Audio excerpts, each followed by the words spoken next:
ওকে baby, bye bye. Rabi, Rabi শোনো। আরে বল না।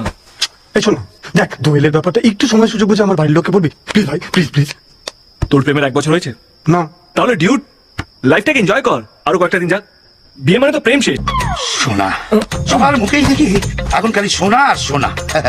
রিজার্ভ ব্যাংকের চেয়েও বোধ হয় লোকের বাড়িতে সোনা বেশি এখন। আপনি ওপরে গিয়ে চেঞ্জ করে নিন। নমস্কার বড়বাবু। হ্যাঁ নমস্কার। কি ব্যাপার? আগে আমার মেয়ে রানু উচ্চ মাধ্যমিকে এবছর ফার্স্ট ডিভিশনে পাস করেছে, জয়েন্টে ইঞ্জিনিয়ারিং এ চান্স পেয়েছে।